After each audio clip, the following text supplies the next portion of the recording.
In different regions, these early erects further evolved into distinctive types, into Java man and Peking man in Asia, and Homo heidelbergensis, and finally Homo neanderthalensis in Europe. Then, something over 100,000 years ago, a smarter, lither species of creature, the ancestors of every one of us alive today, arose on the African plains and began radiating outward in a second wave. Wherever they were, according to this theory, those new Homo sapiens displaced their duller, less adept predecessors. And quite how they did this has always been a matter of disputation.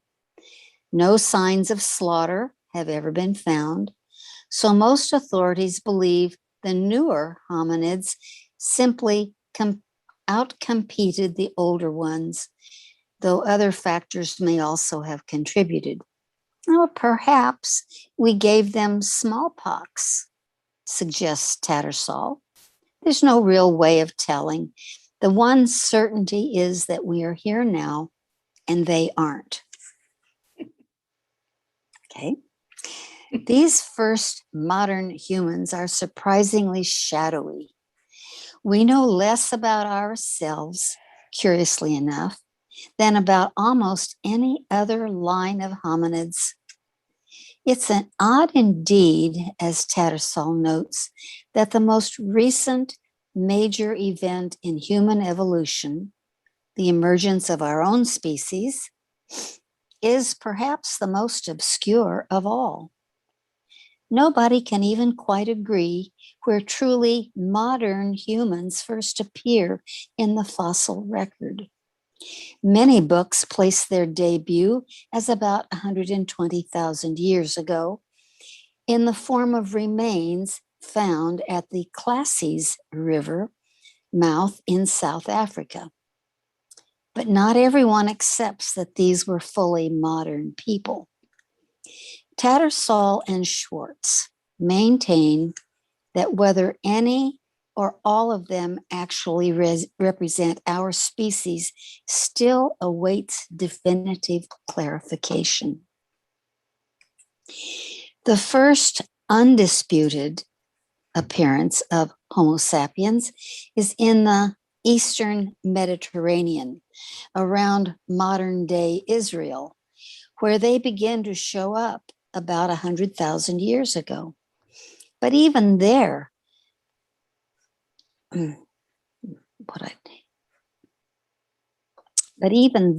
they are described by Trinkhaus and Shipman as, quote, odd, difficult to classify, and poorly known, unquote, Neanderthals.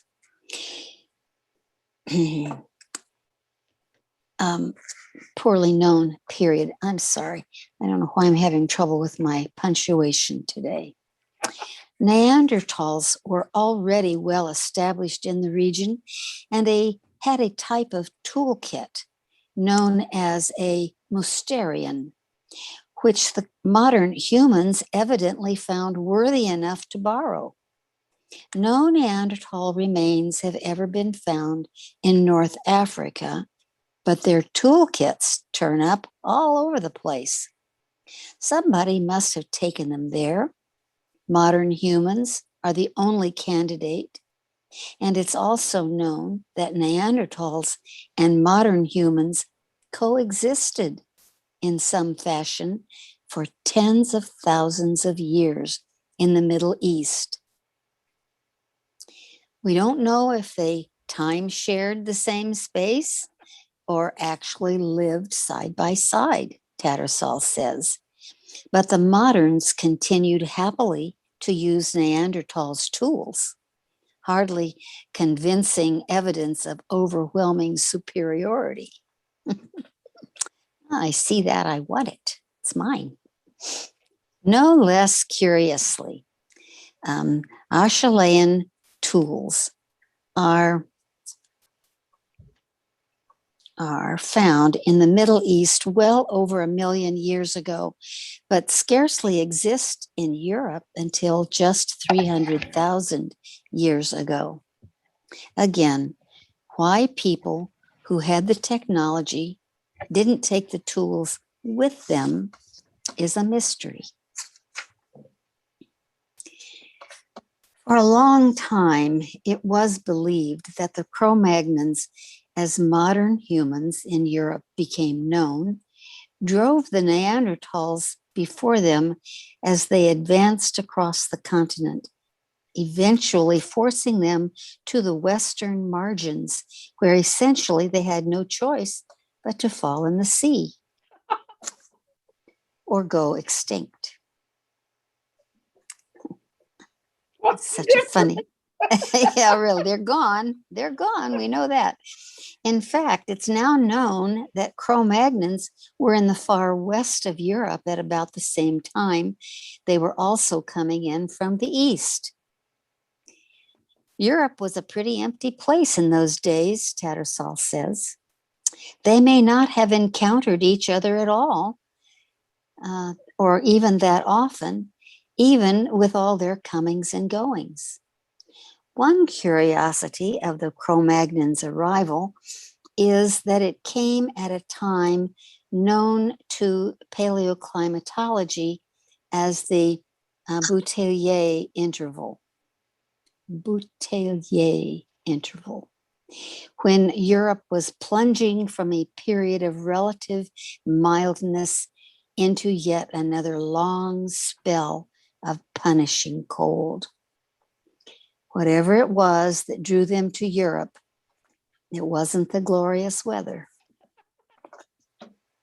In any case, the idea that Neanderthals crumpled in the face of competition from the newly arrived Cro-Magnons strains against the evidence at least a little. Neanderthals were nothing if not tough. For tens of thousands of years, they lived through conditions that no modern human outside a few polar scientists and explorers has experienced. During the worst of the Ice Age, blizzards with hurricane force winds were common. Temperatures routinely fell to 50 degrees below zero, even in Fahrenheit. Polar bears padded across the snowy vales of southern England. Neanderthals naturally retreated from the worst of it, but even so, they will have experienced weather that was at least as bad as a modern Siberian winter. They suffered, to be sure. A Neanderthal who lived much past 30 was lucky indeed. But as a species, they were magnificently resilient and practically indestructible. They survived for at least 100,000 years, and perhaps twice that, over an area stretching from Gibraltar to Uzbekistan, which is a pretty successful run for any species of being. Quite who they were and what they were like remain matters of disagreement and uncertainty. Right up until the middle of the 20th century, the accepted anthropological view of the Neanderthal was that he was dim, stooped, shuffling, and simian, the quintessential caveman. It was only a painful accident that prodded scientists to reconsider this view. In 1947, while doing fieldwork in the Sahara, a Franco-Algerian paleontologist named Camille Aramborg took refuge from the midday sun under the wing of his light airplane. As he sat there, A tire burst from the heat, and the plane tipped suddenly, striking him a painful blow on the upper body.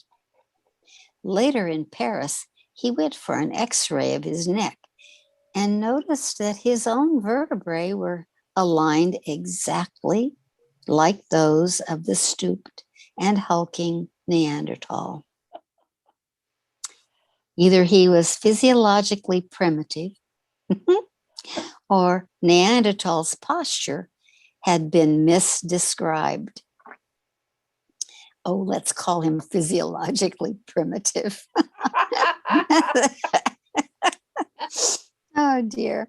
Well, in fact, it was the latter. Neanderthal vertebrae were not simian at all. It changed utterly how we viewed Neanderthals, but only some of the time, it appears. It is still commonly held that Neanderthals lacked the intelligence or fiber to compete on equal terms with the continent's slender and more cerebrally nimble newcomers, Homo sapiens. Do you say Homo sapiens or Homo sapiens? I've always said sapiens, but it may be it's Me changed. too. Homo think sapiens, I say that too. Yeah, I think it goes both ways when I looked it up, but it never feels right. I think I've always said sapiens. And well, you can change in midstream. Well, I will. All right. I will. I will. As long as you don't get confused. So, cerebrally nimble newcomers, Homo sapiens. Now, here is a typical comment from a recent book. Quote, modern humans neutralized this advantage, the Neanderthals' considerably heartier physique. They neutralized that with better clothing, better fires, better shelter, and meanwhile, the Neanderthals were stuck with an oversized body that required more food to sustain. In other words, the very factors that had allowed them to survive successfully for 100,000 years suddenly became an insuperable handicap. Above all, the issue that is almost never addressed is that Neanderthals had brains that were significantly larger than those of modern people. 1.8 liters for Neanderthals versus 1.4 liters for modern people, according to one calculation. This is more than the difference between modern Homo sapiens and late Homo erectus, a species we are happy to regard as barely human. The argument put forward is that although our brains were smaller, they were somewhat more efficient. Whatever works. Make it work, make it fit. Oh, let's see. It's just more efficient. I believe I speak the truth when I observe that nowhere else in human evolution is such an argument made. Really. So why then, you may well ask, if the Neanderthals were so stout and adaptable and cerebrally well endowed, are they no longer with us? Now I'm going to stop there for a minute and reflect on the commercial that they have for the airlines, where they always have a Neanderthal caveman as so they are still with us. My goodness. Yeah. Okay. One possible but much disputed answer is that perhaps they are. There we go. Alan Thorne is one of the leading proponents of an alternative theory known as the multi-regional hypothesis, which holds that human evolution has been continuous, that just as Australopithecines evolved into Homo habilis, and Homo heidelbergensis became over time Homo neanderthalensis. So modern Homo sapiens simply emerged from more ancient Homo forms. Homo erectus is, on this view, not a separate species, but just a transitional phase. Thus, modern Chinese are descended from ancient Homo erectus forebears. I'm not finished with that sentence. Thus, modern Chinese are descended from ancient Homo erectus forebears in China.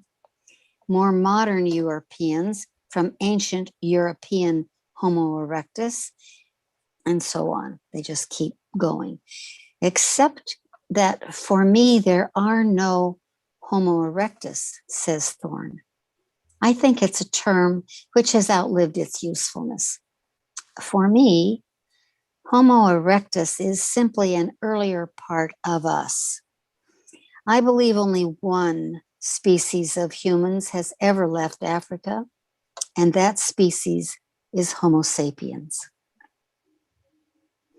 Opponents of the multi-regional theory reject it in the first instance on the grounds that it requires an improbable amount of parallel evolution by hominids throughout the old world, in Africa, China, Europe, the most distant islands of Indonesia, where they appeared. Some also believe that multi-regionalism encourages a racist view that anthropology took a very long time to rid itself of. In the early 1960s, a famous anthropologist named Carlton Kuhn of the University of Pennsylvania suggested that some modern races have different sources of origin, implying that some of us come from more superior stock than others. Those are the ones with more efficient brains, of course. Oh dear. Well, this harkened back uncomfortably to earlier beliefs that some modern races, such as the African Bushmen, properly the Kalahari San, and Australian Aborigines, were more primitive than others. Whatever Kuhn may personally have felt, the implications for many people was that some races are inherently more advanced and that some humans could essentially constitute different species. The view, so instinctively offensive now, boy, is it ever, was widely popularized in many respectable places until fairly recent times. I have before me, and this is the author, I have before me a popular book published by Time Life Publications in 1961 called, quote, The Epic of Man, unquote, based on a series of articles in Life magazine. In it, you can find such comments as Rhodesian man lived as recently as 25,000 years ago and may have been an ancestor of the African Negroes.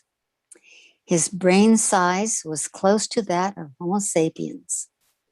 In other words, Black Africans were recently descended from creatures that were only close to Homo sapiens.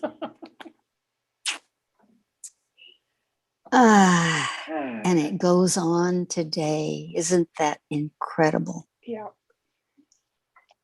Thorne emphatically, and I believe sincerely, dismisses the idea that his theory is in any measure racist and accounts for the uniformity of human evolution by suggesting that there was a lot of movement back and forth between cultures and regions. There's no reason to suppose that people only went in one direction, he says. People were moving all over the place, and where they met, they almost certainly shared genetic material through interbreeding. New arrivals didn't replace the indigenous populations, they joined them. They became them. He likened the situation to when explorers like Cook or Magellan encountered remote peoples for the first time. Quote, they weren't meetings of different species, but of the same species with some physical differences, unquote.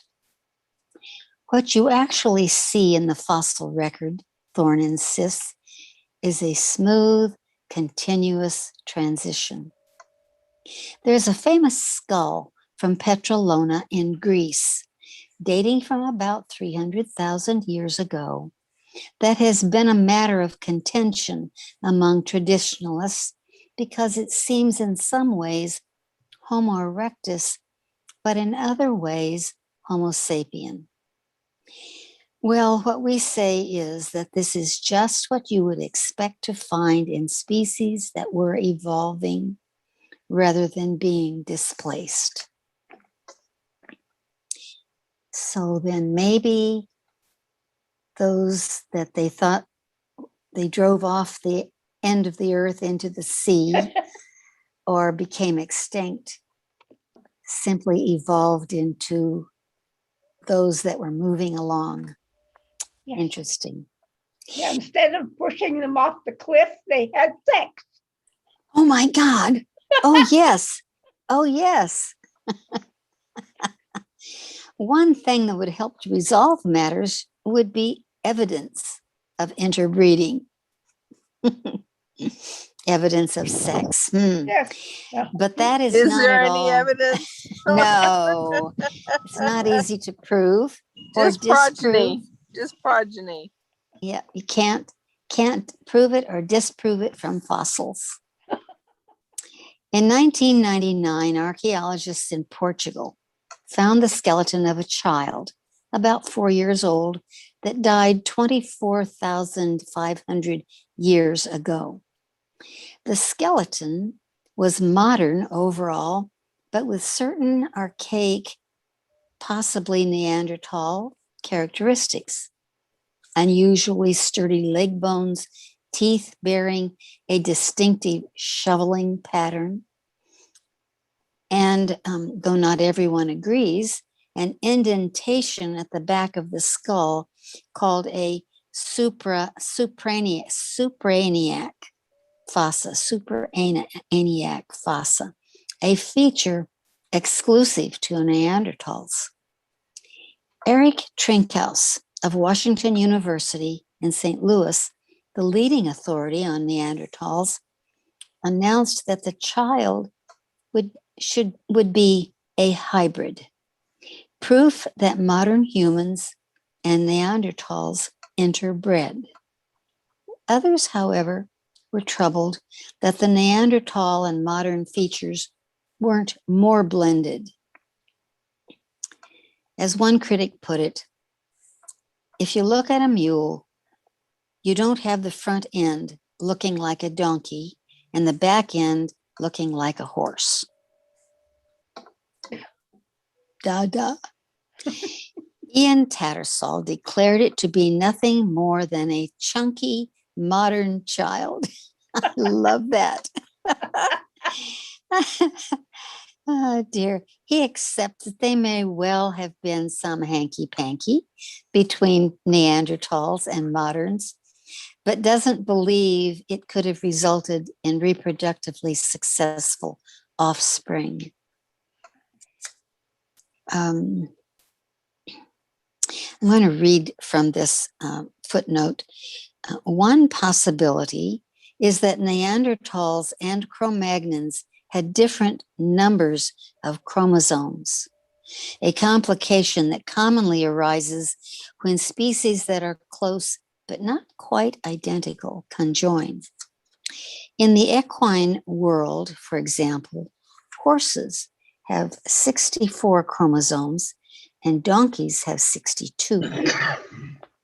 Mate the two, and you get an offspring with a reproductively useless number of chromosomes, 63. You have, in short, a sterile mule. I thought that was interesting. I don't know of any two organisms, this is still Tattersall, two organisms from any realm of biology that are that different and still in the same species, he says. Well, with the fossil record so unhelpful, scientists have turned increasingly to genetic studies. In particular, the part known as mitochondrial DNA. Now, mitochondrial DNA was only discovered in 1964, but by the 1980s, some ingenious souls at the University of California in Berkeley had realized that it has two features that lend it a particular convenience as a kind of molecular clock.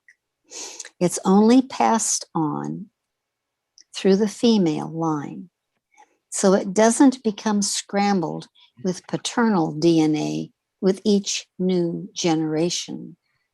And it mutates about 20 times faster than normal nuclear DNA, making it easier to detect and follow genetic patterns over time. I'm going to just read that again because I think that's a very interesting piece of science. Okay. Mitochondrial DNA was discovered in 1964, but by the 1980s, some ingenious souls at UC Berkeley had realized that it has two features that lend it a particular convenience as a kind of molecular clock. It is passed on only through the female, so it doesn't become scrambled with paternal DNA with each new generation. It's not confused, making it easier to detect and following genetic patterns over time. By tracking the rates of mutation, they could work out the genetic history and relationships of whole groups of people. So does that sound to you like when they are doing the DNA studies and they say, we see these patterns of similar people that are connected, that it's really the mitochondrial DNA that they're seeing? Seems like that it must be something they get from the fossil bones Right. that they can analyze, and then they can tell where Yeah. in the evolutionary stream this fossil came from. Yeah, the series on TV on Roots, Yeah, when he shows a person, you want to know who you're related to, yeah. and they show all of the strips running through. It seems to me that what they're looking at is the mitochondrial DNA. Yeah. And so what we're looking at are really the women that are passing these down. I find that fascinating. So they can't analyze a fossil that is male and get that. Huh? Right. I think that's right. We Because need it's to not, find more women fossils. Yes, that's Well, right. More somewhere women. they could trace male DNA. say what, That Jennifer? was a different system in use. But it's a doctor who went and found the oldest, the people who've been living the longest in a certain place. That's right. That's right. It was a different process. And the mitochondrial DNA is more ancient, I guess. I guess it's been around. Has it been around longer than our regular nuclear DNA? Or they evolved at the same don't time, think I so. wonder. Well, it's been there. I just think they haven't been able to trace it. Right. Yeah.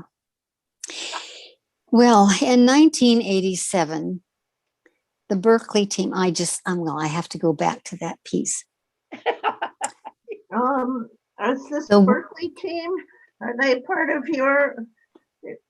Are they people you know? No, they are not. They are not people I know, but I think it's the whole mitochondrial DNA that has me captured at this point, and I keep thinking how important women are to reproduction. Well, without women, there wouldn't be any. I know. But when you look at the historical things, they don't mention women. They talk about the men. If you go Yeah. back, Yeah. it's the men whose records they have and not the women's You mean in our history? in our human history.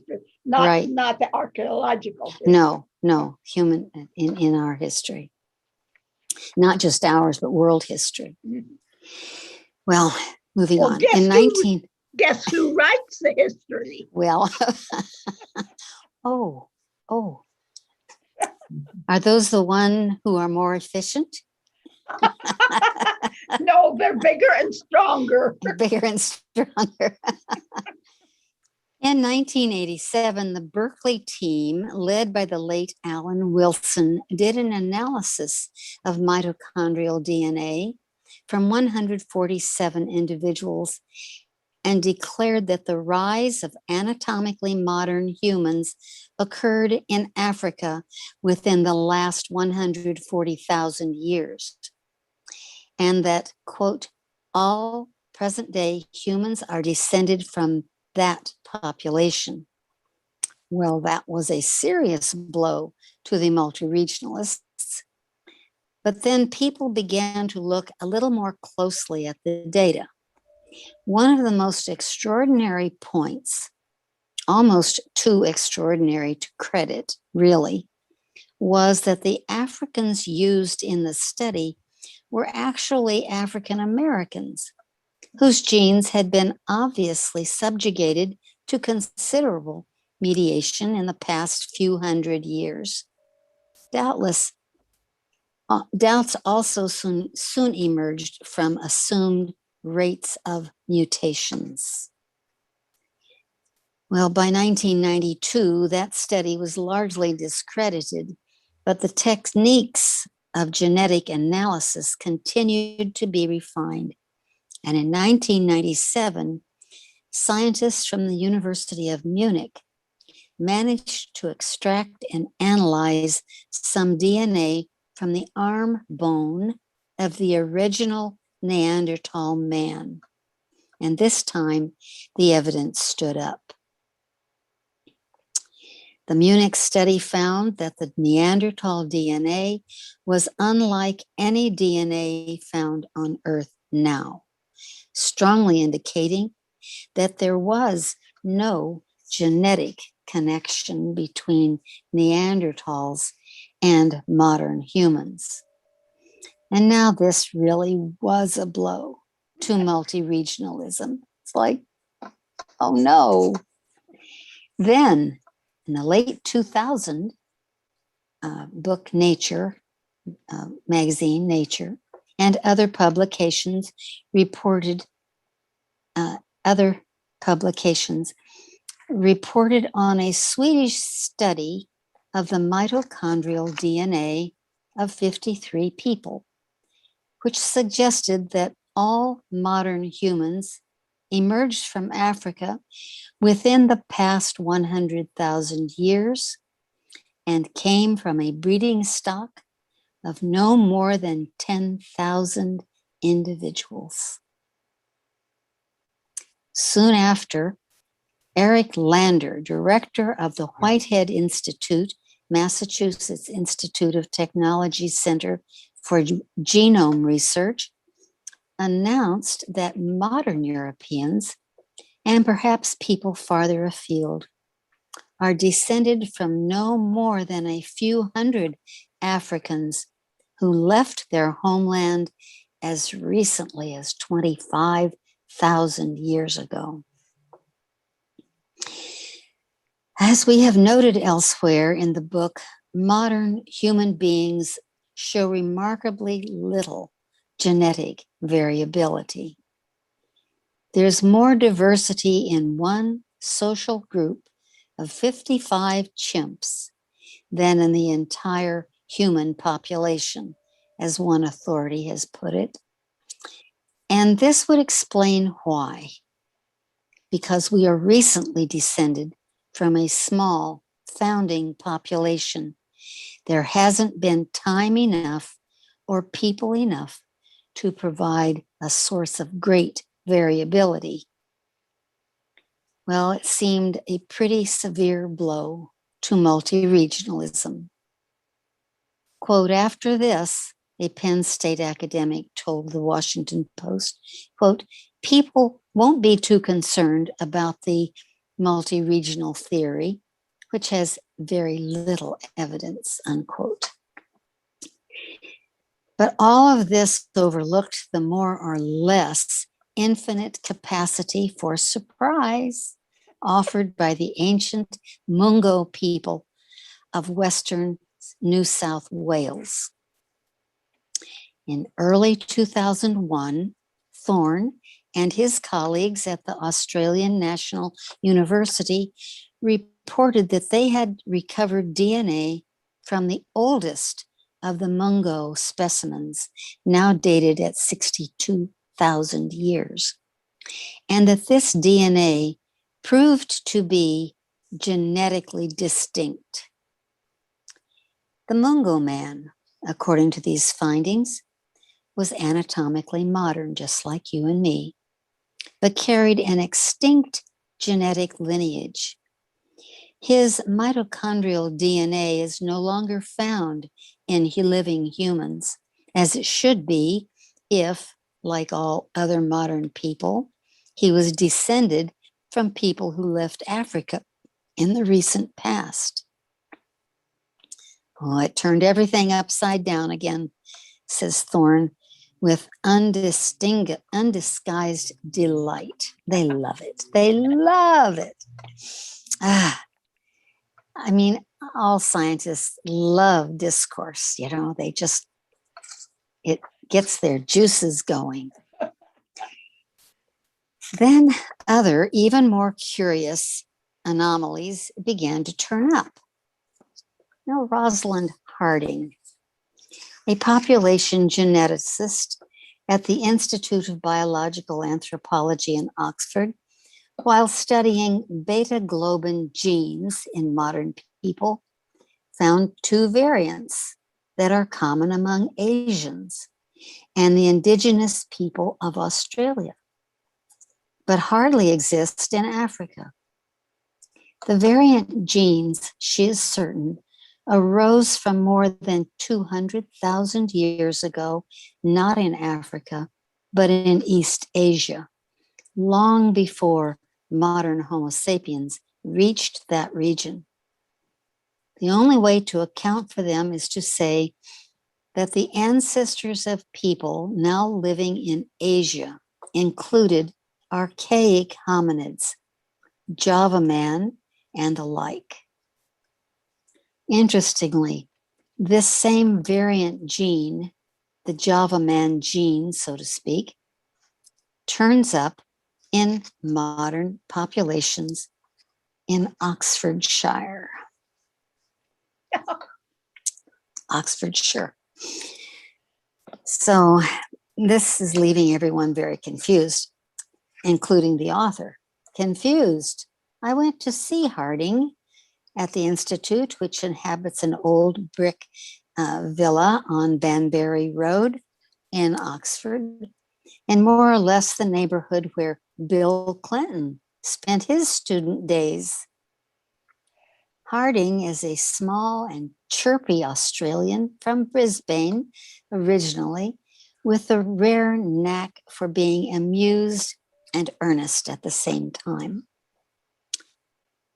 Don't know, she said, at once grinning when I asked her how people in Oxfordshire harbored sequences of beta globin that shouldn't be there.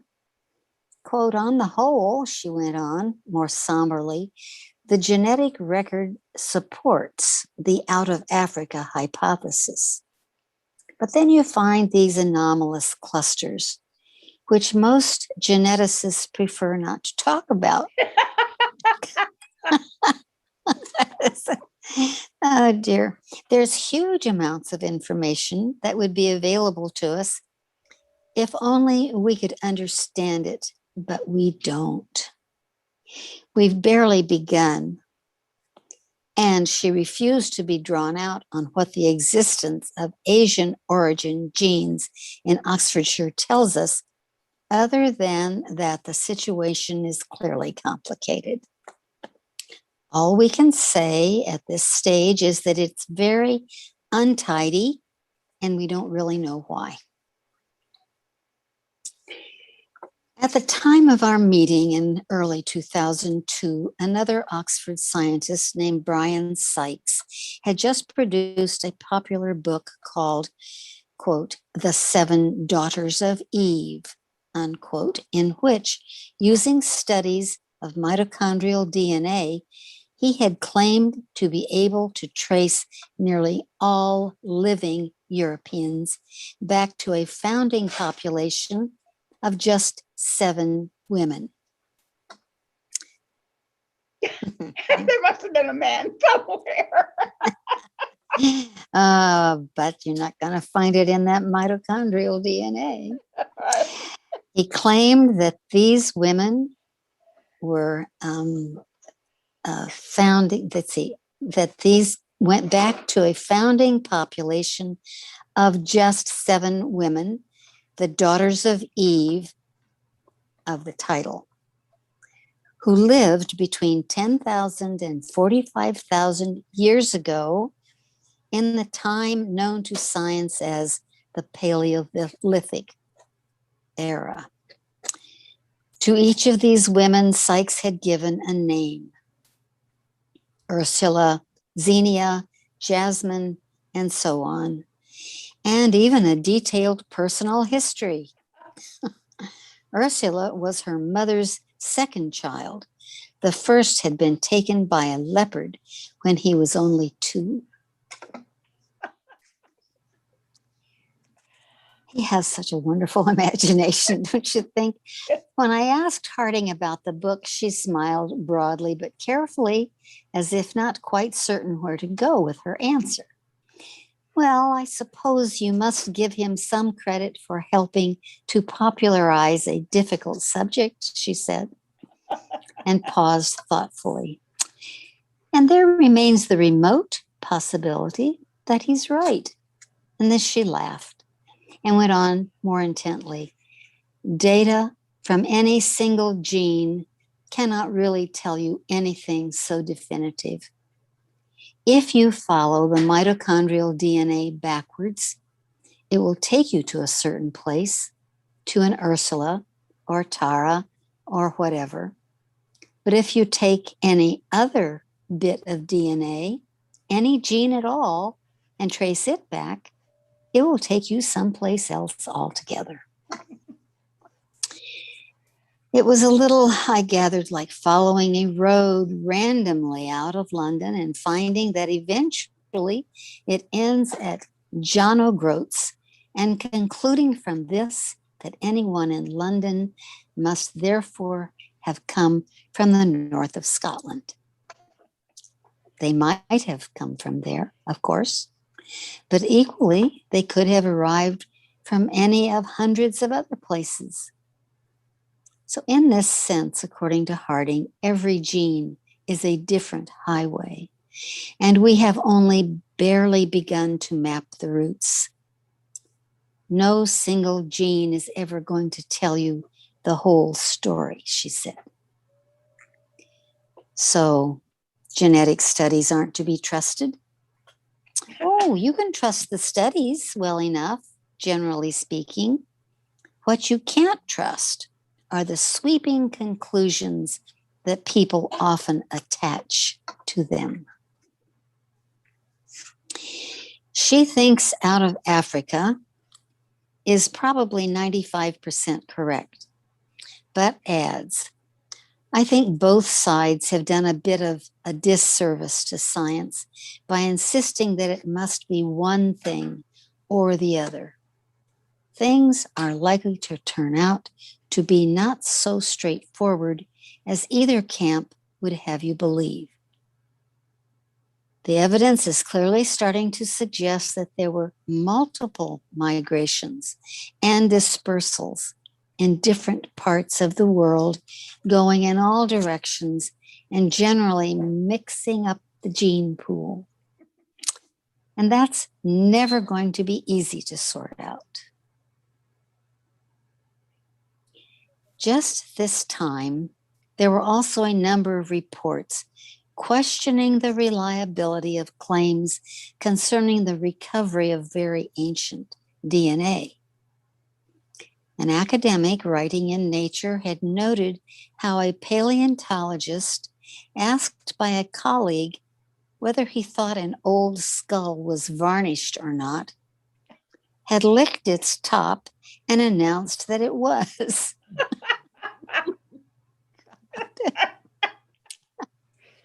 Yep, varnished it is. In the process, noted the Nature article, large amounts of modern human DNA Yeah.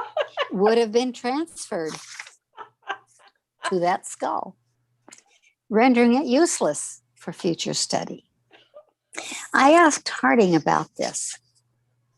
Quote, she says, oh, it would almost certainly have been contaminated already, she said. Just handling a bone will contaminate it. Breathing on it will contaminate it. And most of the water in our labs will contaminate it. We are all swimming in foreign DNA. In order to get a reliably clean specimen, you have to excavate it in sterile conditions, do the tests on it at the site, and it is the trickiest thing in the world not to contaminate a specimen. So should such claims be treated dubiously? I asked. Harding nodded solemnly. Very dubiously, she said. Check the time. If you wish to understand at once why we know as little as we do about human origins, I have the place for you. It's to be found a little beyond the edge of the blue Ngong Hills in Kenya, to the south and west of Nairobi. Drive out of the city on the main highway to Uganda, and there comes a moment of startling glory where the ground falls away and you are presented with a hang glider's view of boundless pale green African plain. This is the Great Rift Valley, which arcs across 3,000 miles of East Africa, marking the tectonic rupture that is setting Africa adrift from Asia. Here, perhaps 40 miles out of Nairobi, along the baking valley floor, is an ancient site called Olorgesailie. It's Olorges. Oh dear. It has emphasis on two syllables. Olorgesailie, which once stood beside a large and pleasant lake. In 1919, long after the lake had vanished, a geologist named J.W. Gregory was scouting the area for mineral prospects when he came across a stretch of open ground littered with anomalous dark stones that had clearly been shaped by human hand. He had found one of the great sites of our Chilean tool manufacture that Ian Tattersall had told me about. Unexpectedly, in the autumn of 2002, I found myself a visitor to this extraordinary site. I was in Kenya for another purpose altogether, visiting some projects run by the charity CARE International. But my hosts, knowing of my interest in humans for the present volume, had inserted a visit to Olorgesailie into the schedule. After its discovery by Gregory, Olorgesailie lay undisturbed for over 2 decades before the famed husband and wife team of Lewis and Mary Leakey began an excavation that isn't completed yet. And what the Leakeys found was a site stretching to 10 acres or so, where tools were made in incalculable numbers for roughly 1 million years, for about 1.2 million, from about 1.2 million years ago to 200,000 years ago. Today, the tool beds are sheltered from the worst of the elements beneath large tin lean-tos and fenced off with chicken wire to discourage opportunistic scavenging by visitors. But otherwise, the tools are left just where their creators dropped them and where the Leakeys found them. I have 3 minutes. Let's see if I can finish. Yes, I can. Oh, yes. Jelani Ngali, a keen young man from Kenyan National Museum who had been dispatched to act as a guide, told me that the quartz and obsidian rocks from which the axes were made were never found on the valley floor. They had to carry the stones from there, he said, nodding at a pair of mountains in the hazy middle distance, in opposite directions from the site. Olorgesailie and Ol Eskakut each was about 10 kilometers or 6 miles away, a long way to carry an armload of stone. Why the early Olorgesailie people went to such trouble, we can only guess, of course. Not only did they lug hefty stones considerable distances to the lakeside, but perhaps even more remarkably, they then organized the site. The Leakeys' excavations revealed that there were areas where axes were fashioned and others where blunt axes were brought to be resharpened.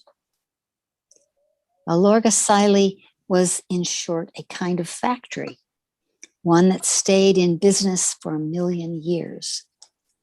Various replications have shown that the axes were tricky and labor-intensive objects to make. Even with practice, an axe would take hours to fashion. And yet, curiously, they were not particularly good for cutting or sharp chopping or scraping or any of the other tasks to which they were presumably put. So we are left with the position that for 1 million years, far, far longer than our own species has even been in existence, much less engaged in continuous cooperative efforts, early people came in considerable numbers to this particular site to make extravagantly large numbers of tools that appear to have been rather curiously pointless. And who were these people? We have no idea, actually. We assume they were Homo erectus because there are no other known candidates, which means that at their peak, the Olorgesailie workers would have had the brains of a modern infant. But there's no physical evidence on which to base a conclusion. Despite over 60 years of searching, no human bone has ever been found in or around the vicinity of Olorgesailie. However, However much time they spent there shaping rocks, it appears they went elsewhere to die. It's all a mystery, Jelani and Gali told me, beaming happily. The Olorgesailie people disappeared from the scene about 200,000 years ago when the lake dried up and the Rift Valley started to become the hot and challenging place it is today. But by this time, their days as a species were already numbered. The world was about to get its first real master race, Homo sapiens, and things would never be the same again. Okay, that's the end of that chapter.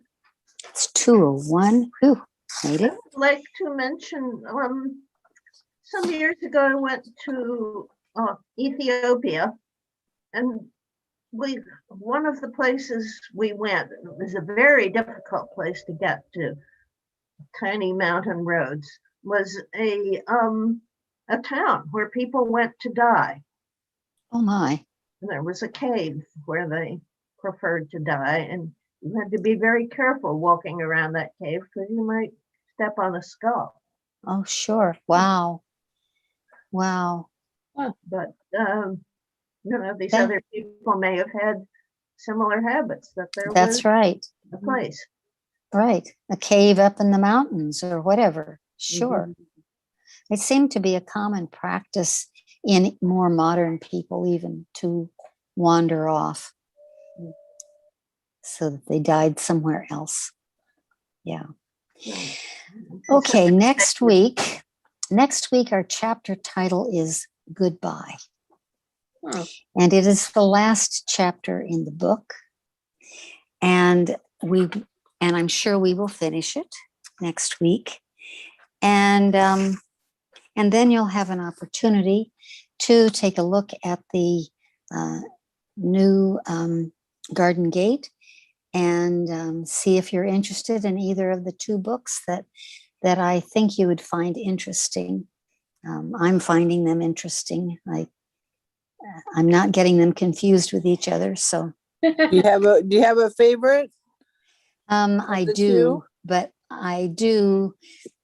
but it's because we've been talking about humans and our relationship to the chimpanzee.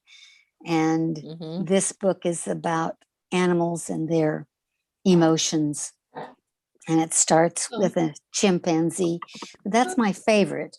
But the other one is also very interesting. So there's a description, Interesting.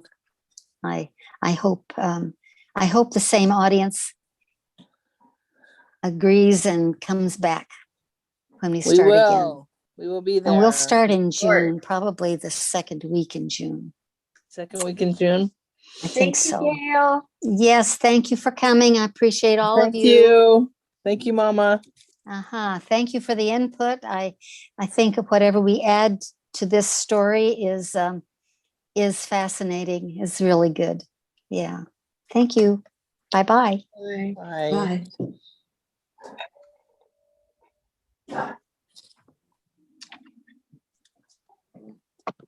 Okay.